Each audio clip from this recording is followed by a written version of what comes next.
Hey, good morning, everybody. Welcome to Wednesday morning's devotional time. Hope you're having a great week. Listen, we're dealing with the subject of giants. We've been looking at Goliath. He was the giant of shame. We're looking now at the giant Saph. You'll find a reference to him in 2 Samuel chapter 21. He was one of the giants that David had to contend with in addition to the giant of Goliath. Now, one of the things that I need to just emphasize today is the emphasis in personal responsibility. You have to take responsibility for dealing with your giants. It's not just a matter of praying, although prayer is good, but God expects you to own it and to disrupt the work of the giant in your life. It's your job to do that. You can't pass the buck to somebody else. It's your deal. But we're talking about understanding, first of all, this thing that we call fear. We've looked at different pictures of it, and if you need to, please go back. It'd be important to catch up on the last couple of days if you happen to have missed it. But we've talked about understanding. Now I want to talk about what it means to overcome some of these giants. Well, in order to overcome these giants, there's a couple of things that we need to do. The first thing we spoke about was the conflict that exists in our lives between fear and faith.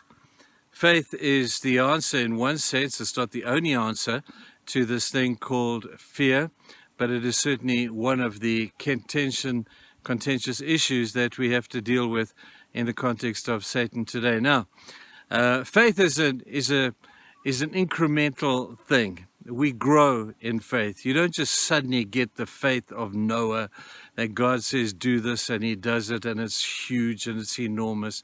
For most people, it's a steady plodding of growth of faith. It's incremental by nature. Even have a look at Moses in his life and how he started at the burning bush and it birthed his faith there. It then grew to standing before Pharaoh and doing the miracles of the Red Sea, of turning the water to blood and all of those things, ultimately ending with him being a man of incredible faith, a man who opened Red Seas, a man who brought down so many beautiful miracles from heaven as his faith grew incrementally. Have a look at David.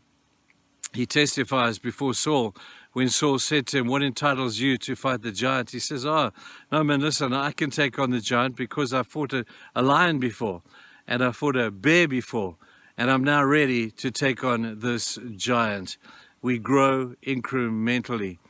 Now, we have a gym at our church. We run gyms through Genesis. And one of the things that I've noticed is that muscles need work. You don't just suddenly become Mr. Universe. No. These people are in there exercising those muscles daily.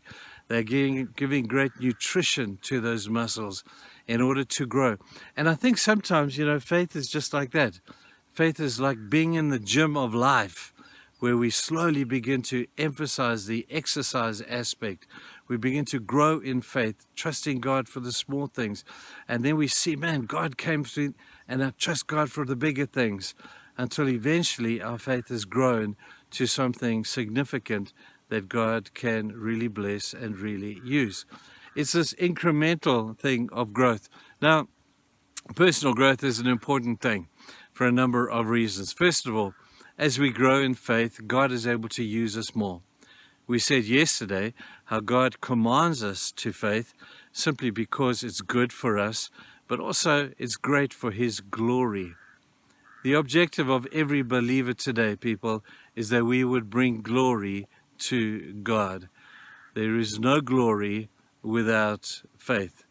You can sing the songs, you can pray the prayers, you can go through all the religious actions, and God will say to you, man, you look great, but you missed the point. And I don't want you to miss the point, because faith is the point of what God would want for you to become in order for Him to be able to use you for His glories. We have close to our home, we have a beautiful place called Lake Eland. And a lot of folk love this place, and we just enjoy going there, enjoying the outdoors. But they have a series of zip lines there. It's unbelievable. And they teach you this growing in confidence in their zip lines by starting you off with just a small one, just a, couple 100-meter one. And then they're slowly growing up to the big ones, and they get bigger and they get bigger and they get bigger as you go on. And I look at these zip lines and man, I did that one. That was really cool. Man, is there another one I can do? And as we begin to grow, we grow in confidence, and the stories get bigger as we grow. Now imagine doing the zip lines, and I only did the first one, and then I got scared to do the second one, so I jacked out. But by way of what I've seen people say, man, that was exhilarating. That was so exciting. Bring on something bigger. And until they get to the ultimate one, which is just very spectacular, you got to try it. But as much as we grow incrementally in our confidence in a zip line, how much more important is it that we grow incrementally in faith in our lives? Test it, people. Test it and see if God is not faithful to his promise. God will use you. God will make you grow. And at the end of the day, you know what, people? We have great stories to tell. Can you imagine sitting talking to Noah and Moses and Gideon and David and all those great people one day, and to hear the stories of faith?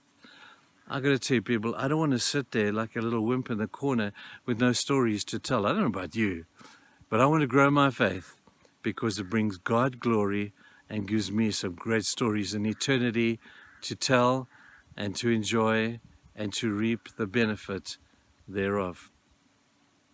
I hope you make sense of what I've just said today. But let's grow our faith incrementally, because faith and fear are incompatible. You either have one or you have the other. If you have the faith factor, let's really grow it. Have a great day, people, and we'll see you tomorrow. Bye.